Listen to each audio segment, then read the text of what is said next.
Continuamos en el programa y como lo habíamos anunciado, esta noche vamos a entrevistar a dos ministros. Estuvo con nosotros el ministro de Trabajo y en este momento recibimos al canciller, ministro de Relaciones Exteriores, Elmer Chaler. Bienvenido, canciller. Muchas gracias. Buenas noches, Mávila. Muchas gracias por la entrevista. A ver, para seguir el hilo de la conversación que teníamos con el ministro Maurate, me gustaría que escuchara un pronunciamiento del ministro de Justicia en relación a un tema delicado sobre el que también consultaré su opinión.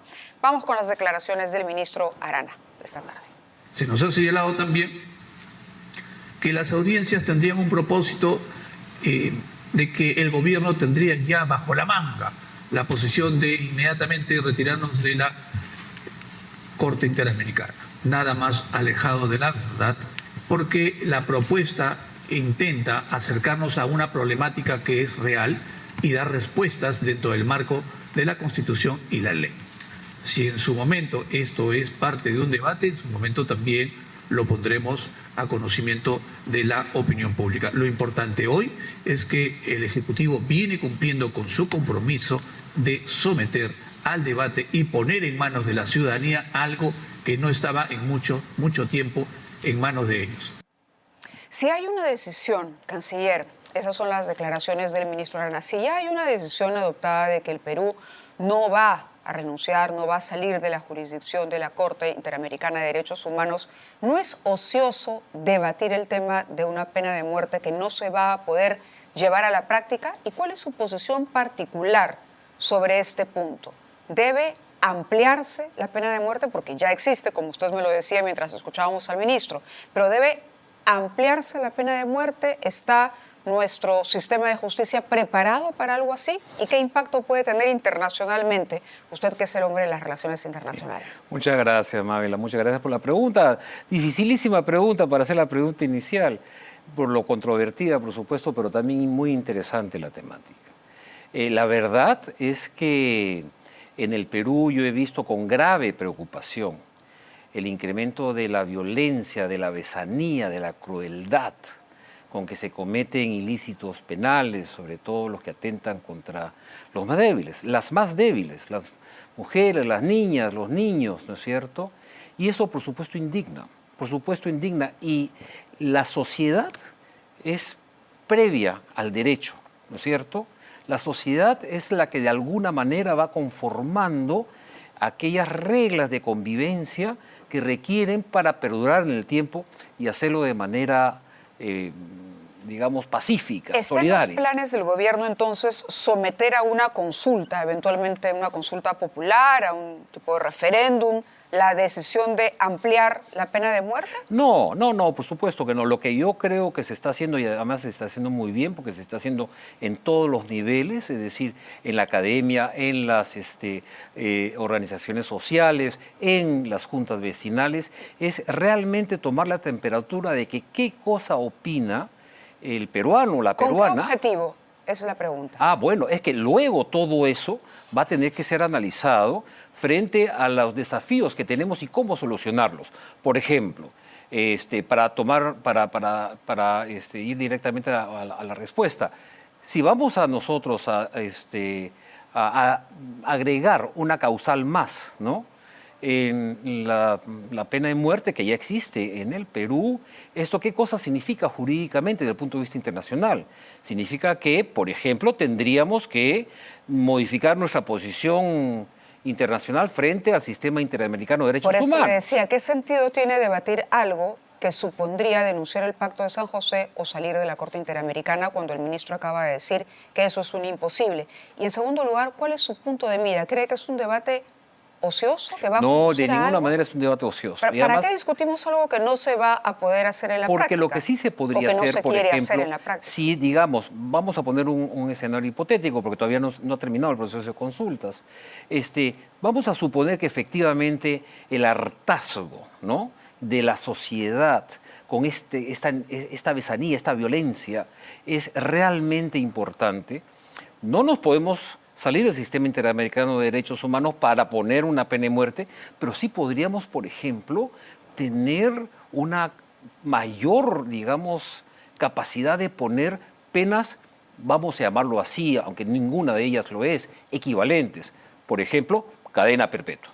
cadena perpetua para fulano, mengano y sutano que hagan este tipo, endurecimiento de las penas, el quantum de la prisión, hacerla más fuerte. Es decir, esto le permite a la sociedad peruana expresarse y a los doctos, a los juristas, poder evaluar entonces cómo más o menos responder a ello, ¿no? Claro, sí. Lo que no se entiende es cómo usted acaba de rescatar la opinión de los juristas y, sin embargo, el ministro Arana, en declaraciones sobre el mismo tema, ha dicho: vamos a dejar acaso que decidan 4 o 5 opinólogos sobre el tema de la pena de muerte. Es decir, por el contrario, accediendo a que sea la población la que al final decida. Pero, por lo que tengo entendido, es un tema que aparentemente no se ha abordado en el Consejo de Ministros, o que por lo menos no tiene la unanimidad de todos los ministros detrás de las consultas que hace el sector justicia en este momento. Lo que pasa es que el sector justicia lo que está haciendo, Mávila, es efectivamente tener este tipo de consultas para tener la materia prima, ¿no es cierto?, para poder luego poder procesar esto de una manera también académica, también jurídica, pero también política. Entonces, eso todavía no ha llegado el momento. Correcto. ¿Usted está de acuerdo o no? El señor Maurate, que es ministro de Trabajo, con la pena de muerte, yo particularmente estoy en contra. Sí, yo tampoco. Usted también está en contra. Así es. De acuerdo. Pasamos a otros temas. A ver, yo le decía, ¿para cuándo tendremos embajador en Colombia? Porque entiendo que se ha empezado ya a romper el hielo, hubo una reunión de viceembajadores y que estamos en ese proceso. ¿La mira es que pronto haya un embajador colombiano en el Perú y un embajador peruano en Colombia? Sí, efectivamente, desde que yo asumí la Cancillería, que la presidenta tuvo a bien darme esta responsabilidad, que agradezco, el 2 o 3 de septiembre, empezamos a reconducir las relaciones internacionales del Perú en una serie de ámbitos. Uno de ellos muy importante son los vecinos. Y hemos hecho bastantes avances y progresos. Con Colombia es lo más notable, lo que de alguna manera ha caminado más rápido. Tanto con mi predecesor, es decir, el predecesor colombiano de la ministra Saravia actualmente, con quien también me voy a reunir en las próximas semanas, ¿no es cierto? ¿En cuánto tiempo podríamos restablecer, digamos, a plenitud esas relaciones? Mire, a nivel de embajadores yo creo que estamos hablando de quizás marzo y con mucha lentitud abril, ¿no? Pero marzo, eso quiere decir en cosa de unas semanas más. En algunas, sí, yo tengo que reunirme con la canciller. El trabajo de fondo lo han hecho los viceministros, tanto de parte de Colombia como de parte nuestra, y ha sido un trabajo estupendo porque la verdad es que nos hemos dejado de algunas rispideces que hubieron en el pasado, ¿no es cierto? Estaba revisando a partir de las declaraciones que concedió a Ampliación de Noticias cuando usted defiende la posibilidad de que el exministro De Martini pueda ser nombrado embajador en la Santa Sede.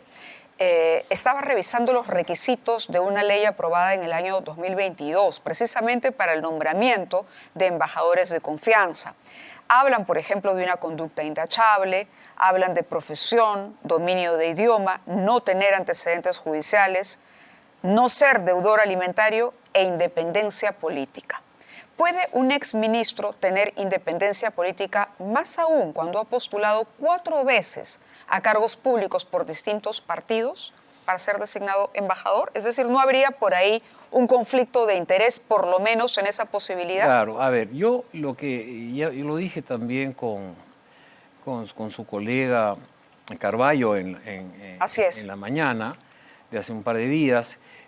Lo que a mí me preocupa y me ocupa, ¿no?, es que la personalidad que nos vaya a representar, sea esta de carrera o política, sea una personalidad que cumpla los cometidos de manera excelente, con excelencia, que sea una persona articulada, profundamente comprometido con la visión de lo que es el Perú. ¿Y el perfil encaja con Julio De Martini? Pero sin duda. Yo lo he visto actuar. Yo no lo conocía antes al señor Julio de Martini, sino a través de sus intervenciones en el Consejo de Ministros, y la verdad que, claro, él es un especialista en los temas estos de desarrollo e inclusión social, pero sí hablaba e intervenía y argumentaba de manera muy importante y aguda en otros temas también. Es cierto que la designación ya está firmada por la presidenta y que lo que se está esperando más bien es la aceptación por el otro lado, es decir, de que la Santa Sede Esto yo no se lo acepte. puedo confirmar ni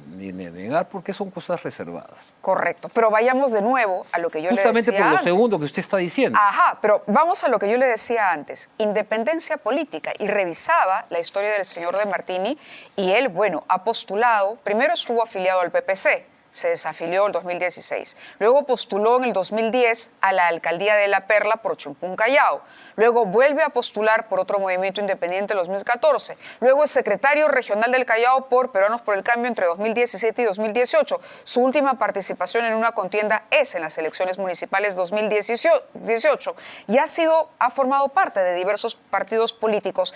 Esto no entraría en contradicción con el requisito que habla de independencia política para la designación, ¿no? De ninguna manera. Ni el hecho de que haya sido ministro de la presidenta De Boluarte. ninguna manera, porque él se despoja de todo eso cuando se vuelve representante en el extranjero del Perú. O sea, no hay, cuando hubiera una dependencia política cuando efectivamente recibe o continúa recibiendo algunas consignas o instrucciones de algún partido político, pero no, en ese momento él se despoja de eso, como todos los funcionarios. Yo no tengo ahorita ninguna afiliación partidaria, nunca la tuve, pero sí tengo, por ejemplo, colegas diplomáticos de carrera que tienen filiación partidaria, que está absolutamente permitida. Ahí es no legal. hay entonces una contradicción, por supuesto ningún que no, tipo de de impedimento ninguno. legal. Correcto. ¿Qué pasa si la Fiscalía solicita y el Poder Judicial acepta un impedimento de salida del país para el exministro de Martini por el escándalo Caliwarma? Bueno, por el caso de corrupción. No. En ese caso las cosas se tienen que respetar tal y como bien, es decir, la judicatura, el Poder Judicial tiene preeminencia sobre los peruanos. Aún si hubiera una resolución o un destaque ya firmado por la presidenta. Nadie está por encima de la ley. Lo que yo disputo es que eso se pueda dar. Entiendo que todavía están en investigaciones preliminares, ni siquiera se ha formulado denuncia, así que yo veo muy difícil, realmente imposible que eso sea así. Además, hay que decir algo. Yo no soy especialista en los temas estos de Caliwarma, pero que yo recuerde, este es un tema que nos viene persiguiendo desde incluso antes que se llamara Caliwarma, este sistema de alimentación de los chicos.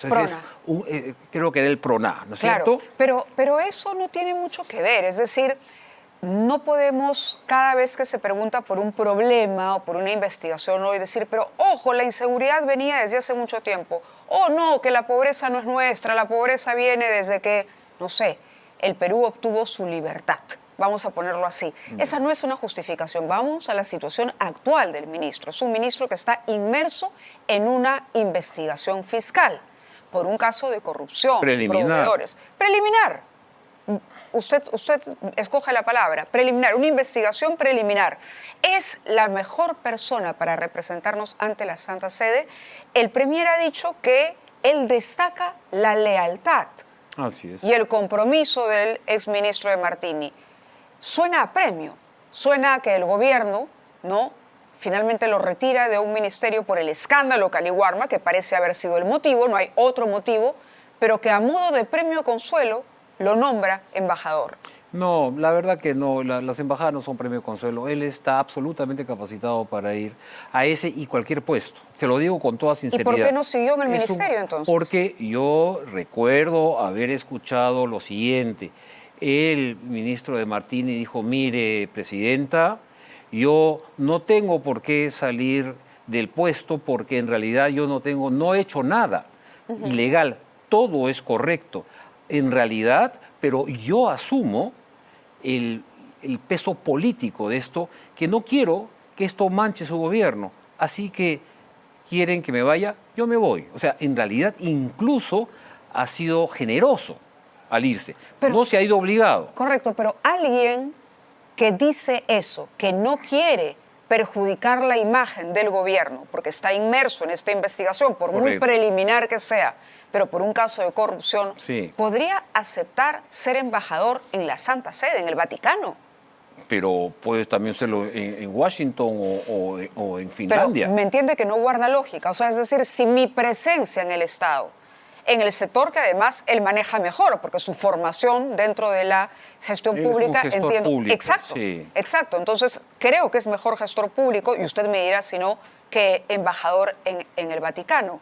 Él se sacrifica y dice, no quiero que yo, mi nombre, mi presencia en el Estado, más allá del ministerio que ocupo o que lidero, no es incoherente el pensamiento de decir, bueno, me retiro del ministerio, pero acepto y estoy dispuesto a ser embajador de mi país en el Vaticano. No hay ningún conflicto o un choque lógico ahí, porque lo que él está haciendo está dejando un puesto donde efectivamente vamos a ver, los reflectores de los medios y quizás de las investigaciones están puestos. Entonces dicen, miren, tranquilos, hagan todas sus investigaciones, yo me voy de ahí, pero yo soy inocente.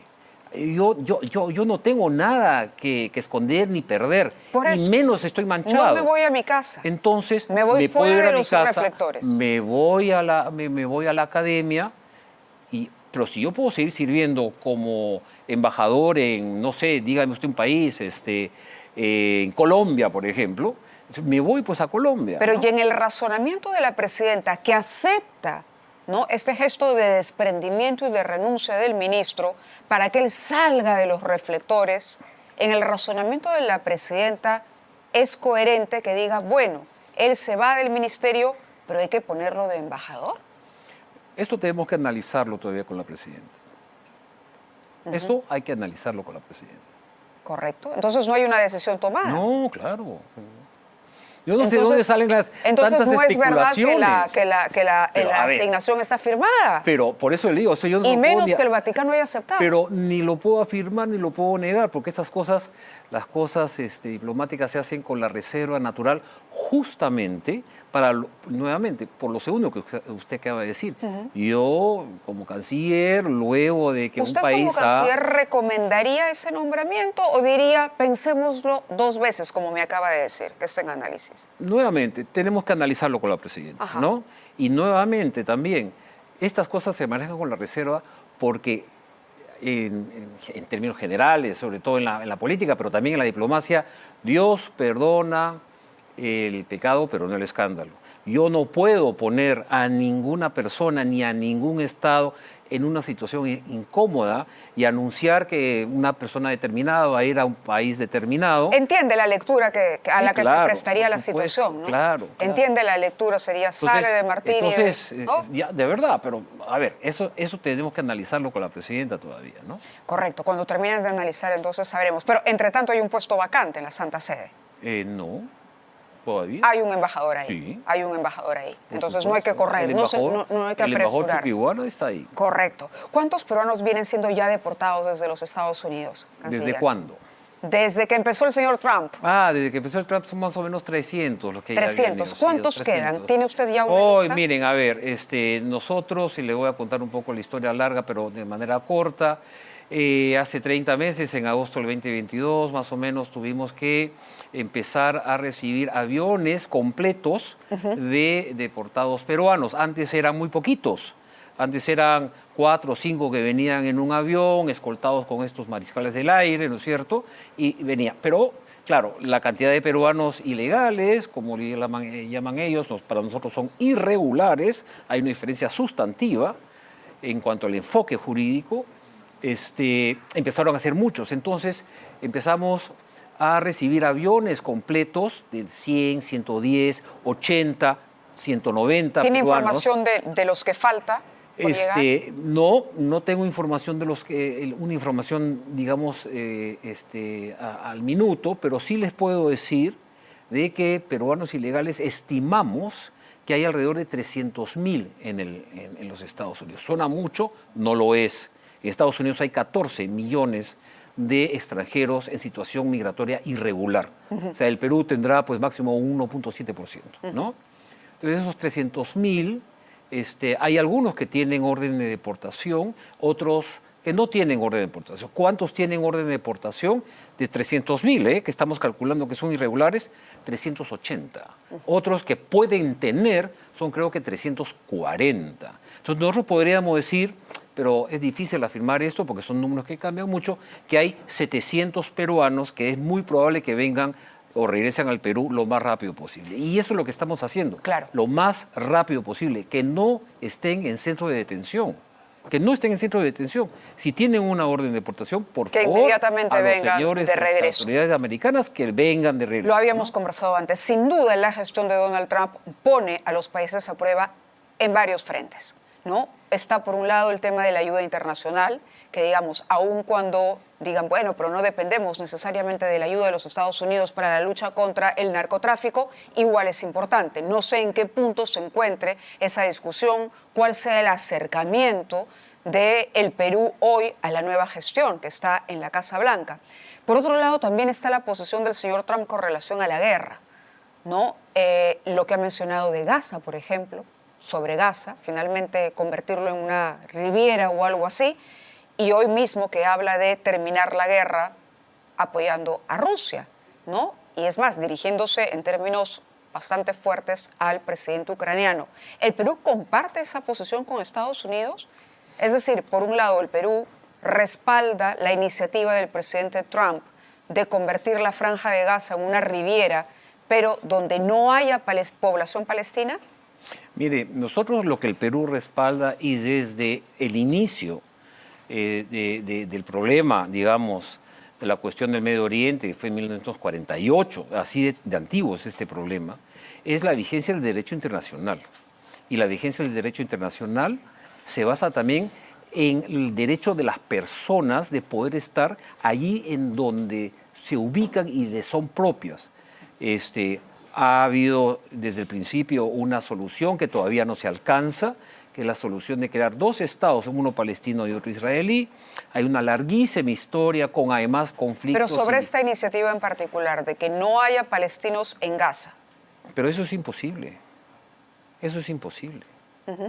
Eso es generar un éxodo. ¿Quién quiere generar un éxodo? Bueno, el señor Trump. Por eso le estoy haciendo la pregunta. Y la posición de Trump con relación a la guerra entre Rusia y Ucrania, que ha llamado hasta dictador, me parece, el presidente Zelensky. Sí. ¿La comparte el Perú también? Mire, yo también he recibido con sorpresa esas declaraciones. Y además porque también Europa, que es quienes están más cercanos a este gravísimo conflicto entre Ucrania y Rusia, cuando Rusia invadió a Ucrania hace casi 3 años. Mire, en Europa se acuerdan perfectamente de los acuerdos de Múnich de 1938, ¿no es cierto? Apenas 11 meses después del problema de los Sudetes, Múnich 1938, empezó la Segunda Guerra Mundial. Entonces, la verdad es que este es un tema mucho más complejo que el de efectivamente solamente hacer una paz sin los partidos, las partes involucradas, ¿no? Muy bien, canciller. Conversaremos en otra oportunidad. Le agradezco que haya estado con nosotros esta noche, alcanzándonos la información. Ha sido muy interesante hacer este intercambio de ideas. Gracias. Muchas gracias. Y gracias a ustedes también. Regresamos mañana con Prueba de Fuego a las 9 en punto de la noche.